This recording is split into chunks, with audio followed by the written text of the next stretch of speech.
In this video, we're going to be taking a look at the extreme value theorem and what it says and how it can help us identify extrema and therefore work with optimization type applications. So here is what the extreme value theorem says. If a function f is continuous on a closed interval from a to b, then f has both an absolute maximum and an absolute minimum on the interval. Each of these values occurs either at an endpoint of the interval or at a critical number of f.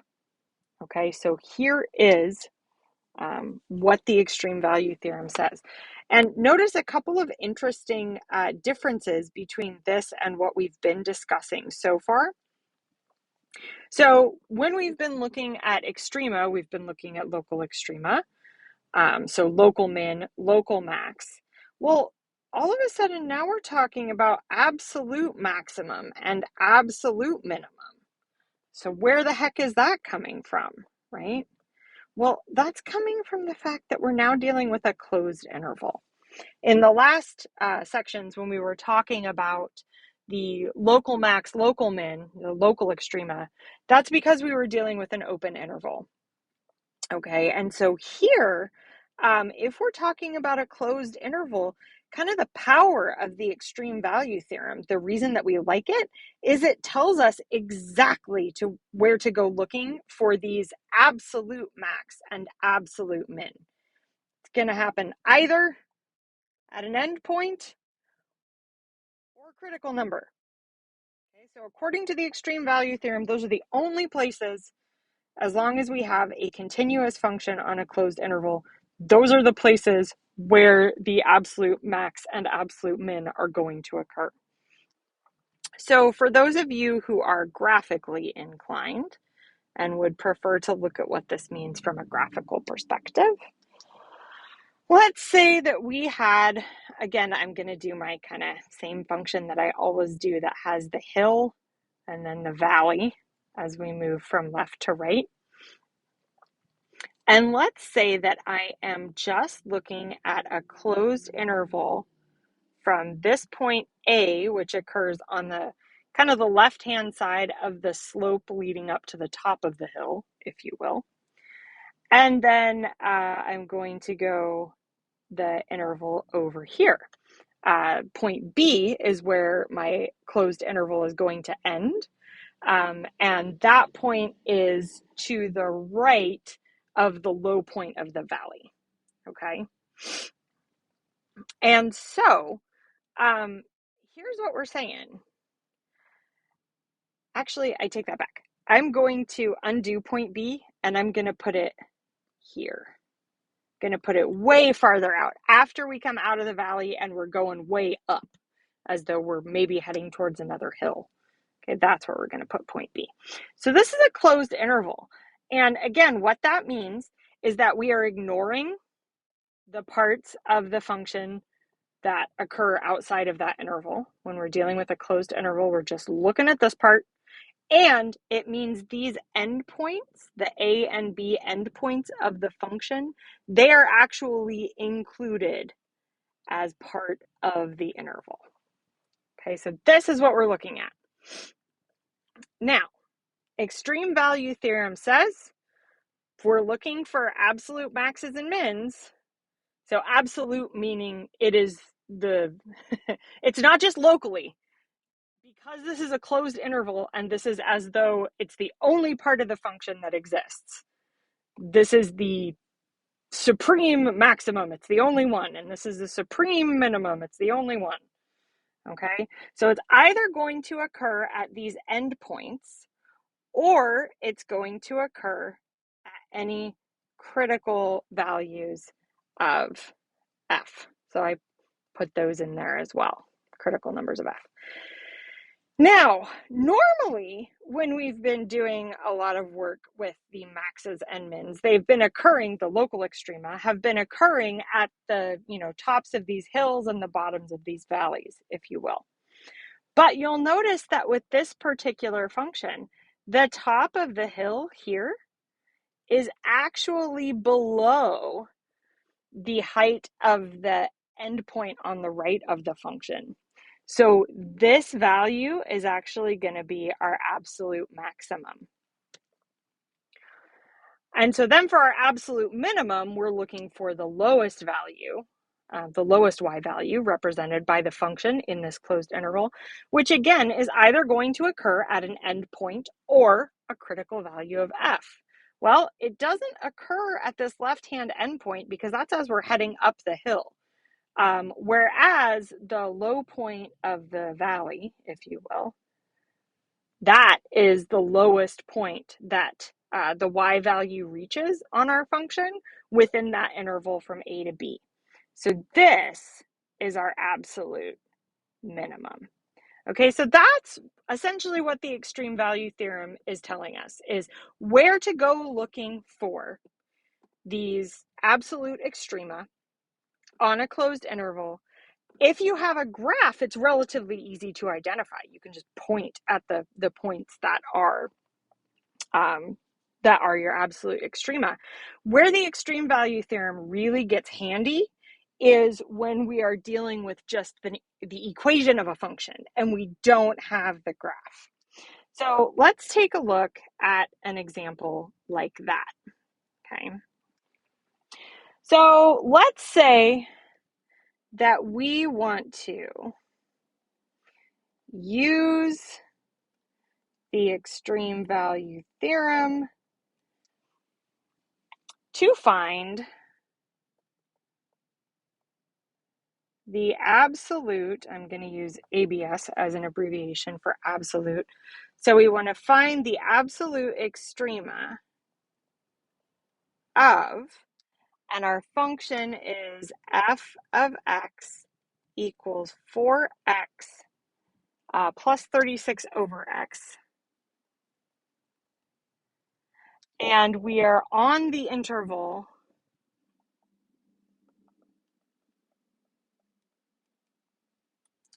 from 1 to 6. Whoops, 1, 2, 6. Okay, so a couple of things I want you to notice. It does tell us to use the extreme value theorem, and we know we can use that here because we're dealing with a closed interval. Remember that these brackets, the squared off brackets around the endpoints, that means it's a closed interval. It's including those endpoints. Okay, now certainly we could graph the function and we could look for points there, but some functions are really inconvenient to graph.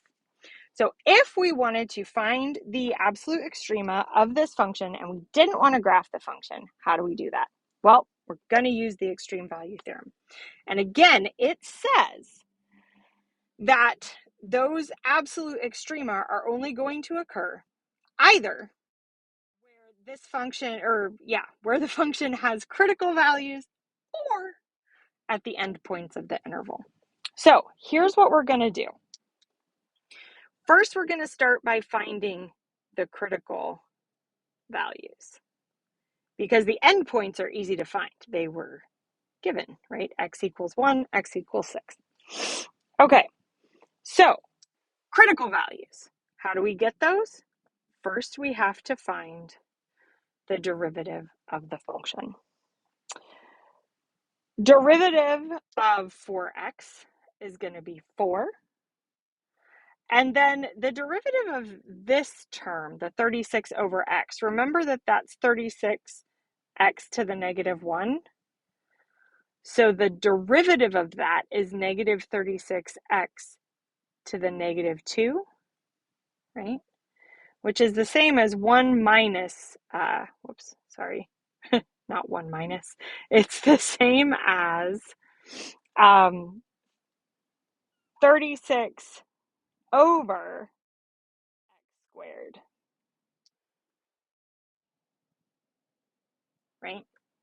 Negative 36 over x squared. Now, we found the derivative To find the critical values, we set the derivative equal to 0. Okay. And then we just use algebra to solve for x. So I'm going to add my 36 over x squared to both sides.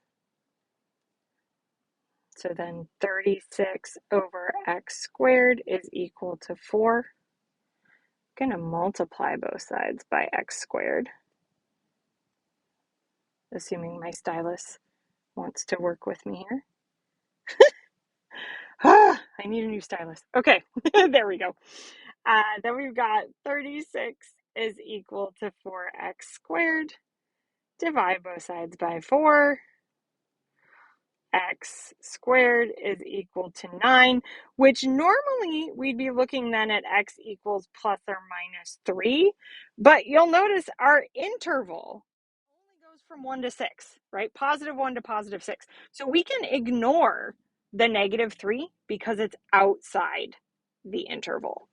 Okay, so there is our critical value. This function has only one critical value, and it is at x is equal, well, one critical value within the interval, I should say, and it's at x is equal to 3. Okay, so now that we know that, how do we find these absolute extrema? Well, we're going to make a table. And we're going to make a table where the first column is the x value that we're checking. And then the second column is going to be the value of the function at that x value. And the only points that we need to include on the left-hand side are the endpoints of the interval, which were 1 and 6, and any critical points that were within the interval, which the only one we had was 3. We are then going to take each of these values, each of these x values, and plug them back into our original function, which was the f of x is equal to 4x plus 36 over x, right? So when we plug in the x value of 1, we're going to have 4 times 1 is 4, plus 36 over 1 is plus 36. Well, that's 40, right? So plugging in an x value of 1 into the original function gives us 40. Then we're going to plug in a 3. 4x, when x is 3, 4 times 3 is 12, plus 36 over x, 36 divided by 3 is also 12. So our y value when we put in 3 is 24. And then we're going to put in our last possible x value that would give us an absolute extremum, and that is 6. So 4 times 6, that's 24, plus 36 divided by 6 is 6, and 24 plus 6 is 30. So then all we have to do is look at those 3 y values and say, hey, which one's the minimum? Which one's the maximum? Those are our absolute extrema. So when looking at these, the y value of 24 is the lowest of the 3. That's the absolute minimum of this function on the given interval. The y value of 40 is the largest. That is the absolute maximum of this function on this interval.